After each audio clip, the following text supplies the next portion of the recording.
Allez les amis, on va parler aujourd'hui devises, un sujet extrêmement important, en tout cas duquel il faudrait se préoccuper, même si j'ai l'impression qu'il n'y a pas forcément beaucoup de gens qui se préoccupent, mais on voit en tout cas il y a une inflation qui est galopante en ce moment, que ce soit en Europe ou aux États-Unis. On voit une parité euro-dollar qui est arrivée, ça y est, et donc tout ça a évidemment des conséquences sur notre pouvoir d'achat. Et en fait le problème c'est que nous, en tant que petits Français, en tant que petits Européens et en tant que petites personnes avec des euros, malheureusement ça nous impacte bien plus que ce qu'on imagine. En tout cas j'ai l'impression qu'il y a beaucoup de gens qui ont le sentiment que rien ne change pour eux, et en soi c'est normal. C'est normal parce que si sur ton compte en banque tu as 10 000 euros sur un livret A et que tu vois toujours 10 000 euros, tu as le sentiment que rien n'a changé, que tout est ok, que tu as toujours tes 10 000 euros et que tu vas pouvoir aller dépenser tes 10 000 euros. En réalité c'est vrai, tu as toujours tes 10 000 euros et tu vas pouvoir aller dépenser tes 10 000 euros. Mais là où c'est beaucoup plus vicieux, c'est que ces 10 000 euros te permettent d'acheter beaucoup moins de choses, te permettent de faire beaucoup moins de choses, et c'est ce dont quoi on va parler aujourd'hui, parce qu'il faut évidemment se préoccuper de ces effets monétaires, même si tu vas le voir, ils sont très difficiles à contrer, mais il y a des solutions quand même. Parce que moi je le vois là, on est en plein mois d'été, on a l'impression que tout le monde est en train de profiter de sa meilleure vie. On voit les hôtels qui sont pleins avec des prix à la nuit qui sont extrêmement élevés. On voit des avions qui sont pleins, mais surtout avec des grosses problématiques logistiques aux aéroports. Tu as dû le voir, ou peut-être même le subir comme moi, où les avions ils décollent pas, ils sont en retard, ils sont annulés, il n'y a plus les équipes, parce que même si le coronavirus n'est plus là, il y a encore un peu de coronavirus qui fait que ça provoque des complications dans les chaînes des équipes, on va dire, tout simplement dans les chaînes humaines. Donc il suffit qu'il y ait un mec dans une équipe qui a chopé le Covid et ça fout le bordel. Donc évidemment tout ça démultiplié à l'échelle du monde et sur des millions de personnes, ça fait quand même du bordel encore. Mais en tout cas on voit que les gens vivent de façon assez naïve cet été. Moi ça me surprend assez quand je vois ce qui se passe quand même dans l'économie et quand je vois potentiellement vers quoi on va avec cette inflation et cette parité euro-dollar. Le petit Français, le petit Européen, malheureusement, il est très mal placé. Donc s'il y a une chose qui est certaine, c'est que contrer le risque monétaire, c'est très dur. C'est-à-dire que savoir quelle va être la devise qui va être plus forte, plus faible, sur le court, moyen, long terme, c'est extrêmement dur. Et d'ailleurs, quand on a demandé à Warren Buffett quel était l'impact de son exposition sur plusieurs devises vis-à-vis de son entreprise Berkshire Hathaway, qui a quand même une dimension mondiale, il a dit je ne sais pas, tout simplement parce que il sait très bien, Warren Buffett, que on peut pas contrer ça. Et en fait, la meilleure protection de se contrer contre les devises et les fluctuations des devises, c'est d'avoir plusieurs devises. Donc c'est pour ça que vous devez à tout prix détenir plusieurs devises. Là, vous avez certainement potentiellement que des euros parce que vous êtes français, vous travaillez en France, vous investissez peut-être dans l'immobilier en France, dans des actions en France via un PEA ou dans des petites entreprises en France, des choses comme ça. Vous n'avez que des euros. Et ça, c'est vraiment pas bon, parce que la meilleure protection sur le long terme contre ces fluctuations monétaires, c'est d'avoir des actifs qui sont libellés en plusieurs devises, ou d'avoir tout simplement en cash plusieurs devises. Et on va parler de comment on peut faire ça. Aujourd'hui, on est quand même en 2022. C'est-à-dire qu'en 2022, on a une possibilité qui montre que de pouvoir aller toucher à d'autres actifs à l'étranger. Europe, mais même en dehors de l'Europe. Avant, investir aux États-Unis dans des actions en bourse n'était clairement pas aussi simple qu'aujourd'hui, où on a des courtiers en ligne qui nous proposent en 3 clics d'avoir des actions de Apple, Coca-Cola, McDonald's, ce que tu veux. C'est extrêmement simple. Donc il n'y a plus d'excuses en 2022 de dire c'est dur d'aller investir en Inde, c'est dur d'aller investir en Colombie, c'est dur d'aller investir aux États-Unis, c'est dur d'aller investir au Nigeria. Non, vous pouvez investir partout dans le monde, détenir des devises de tous les pays du monde sans aucun souci. Et en fait, ce qui se passe en ce moment, c'est que notre euro, notre cher euro, est en train de se faire démolir. Donc on va pas entrer dans le débat politique de l'Europe, de l'euro, si c'est bien, si c'est pas bien, de ce qui se passe. On n'est pas du tout là pour faire de la politique, mais il y a une réalité concrète, c'est que quand nos politiques nous disent haut et fort on va détruire les autres, c'est notre euro qui se fait détruire. Ok, en tout cas sur le court terme pour l'instant, c'est ce que je constate, c'est que mon euro, quand je l'ai dans les mains et quand je voyage à l'étranger, il vaut plus grand chose. Là je suis actuellement à Bakou en Azerbaïdjan, dans le Caucase. Mon euro a beaucoup moins de pouvoir ici qu'il y a 1 an, qu'il y a 2 ans, qu'il y a 3 ans. Et en fait, je me suis rendu compte je vais pas dire cette dernière année, mais depuis le début d'année 2022, que mon euro valait de moins en moins, parce qu'il y a eu 2 phénomènes. Il y a eu déjà le côté guerre, on va dire, en Europe. On va faire très simple, on va simplifier les choses comme ça. Et il y a eu le côté évidemment coronavirus, augmentation de la masse monétaire mondiale et inflation par les devises. On va faire très simple dans cette vidéo là pour ne pas perdre qui que ce soit. Ok. Et en fait, ce qui s'est passé, c'est que ça a provoqué énormément d'inflation. Donc on l'a vu, on a une inflation de 8,6% en zone euro. C'est énorme.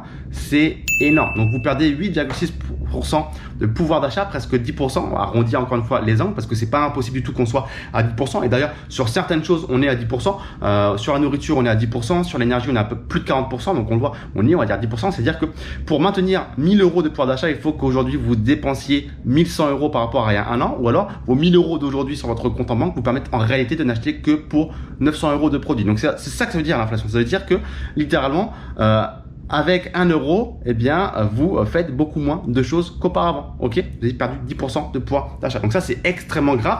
Et également, il y a aussi cette perte de 15% de l'Europe sur la dernière, de l'euro pardon, sur la dernière année. Donc c'est à dire que l'euro est beaucoup moins fort. Comme je te le disais ici en Azerbaïdjan, par rapport à la devise locale, mon euro est beaucoup moins fort. J'ai beaucoup moins de devises locales pour 1 euro. Là où avant, je sais pas, j'ai même pas regardé le cours. Peut-être que pour avant 1 euro, j'avais 4 de devises locales ici. Peut-être qu'aujourd'hui, je n'en ai que pour 3. Donc évidemment, tout me coûte plus cher. Le cappuccino, le restaurant, le taxi, tout me coûte plus cher. Et ça, je l'ai vu quand je suis allé en Russie vers mai-juin. Je l'ai vu. Je m'attendais pas à ça. Je pensais arriver comme un petit Français avec plein d'euros et qu'aller dans un pays pauvre entre guillemets d'ex-URSS, des pays de l'Est, et que j'allais pouvoir vivre très très bien comme tous les autres pays où je suis allé d'ex-URSS et de l'Est. Et en fait, je me suis rendu compte qu'à Moscou, j'étais une petite merde, que avec mon euro, je faisais déjà pas grand chose parce que le rouble était devenu super fort depuis la manœuvre militaire en Ukraine et que également, Moscou c'était une capitale et que l'euro avait perdu de la valeur. Donc je me suis dit ah ouais, c'est chaud. Là je suis vraiment pas quelqu'un de riche à Moscou, vraiment alors que pourtant je gagne bien plus que la moyenne des gens. Je me suis dit ah ouais, je m'attendais vraiment pas à ça. Donc il y a ça. Là j'étais en Arménie et bien la semaine dernière, moins 30% de l'euro par rapport à la devise locale.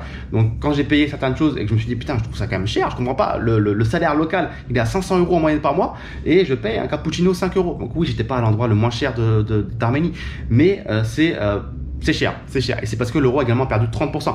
Aux États-Unis, par rapport à la parité de l'euro-dollar et le fait que l'euro a perdu 15% par rapport au dollar sur la dernière année, eh bien, c'est chaud. C'est chaud parce que là, auparavant, avec 1 euro, on avait, je sais pas, en début des années 2000, tu sais, quand on commandait sur eBay des choses comme ça, pour 1 euro, on avait 1,20 $. Aujourd'hui, pour 1 euro, on n'a plus que 1 $. Donc là, c'est les Américains qui sont contents. Les Américains qui vont venir cet été, eh bien, en Europe, sur la Côte d'Azur dépenser, ils vont se dire, putain, avec 1 $, j'ai 1 euro. Avant, j'avais que 0,80 $. Donc aujourd'hui, ils ont plein d'euros avec leur dollar. Et c'est là où vous devez diversifier, eh bien, vos devises parce que aujourd'hui, si tu ne perçois que des euros, tu te fais bouffer par déjà l'inflation intra-Europe, donc ça veut dire que tu t'appauvris eh bien, au sein de l'Europe, ok? Il te faut beaucoup plus d'argent pour avoir la même qualité de vie, mais également avec cette parité euro-dollar par rapport aux autres devises, eh bien, ça veut dire que quand tu sors de l'Europe, eh bien, tu t'es également appauvri. Parce que tu vas aux États-Unis maintenant, tout te coûte une tonne plus cher, vu qu'on est sur une parité de 1 pour 1. Avant, tu avais plein de dollars pour 1 euro. Aujourd'hui, tu n'as plus que 1 $. Ok, donc ce qui s'est passé en ce moment, ce qui se passe en 2022, c'est que tu es plus pauvre en Europe et tu es également plus pauvre en dehors de l'Europe. C'est-à-dire que dans les deux cas, tu es baisé. C'est-à-dire que si tu as tes euros aujourd'hui, c'est simple comme conclusion, tu as moins de pouvoir d'achat en Europe et en dehors de l'Europe. À l'inverse, ceux qui ont eh bien d'autres devises, notamment le dollar qui est une grande devise aujourd'hui, on va parler de celle-ci, eh bien c'est très très bien parce que la parité euro-dollar, ok, c'est chiant si tu as des euros, mais si tu as des dollars, tu t'en fous.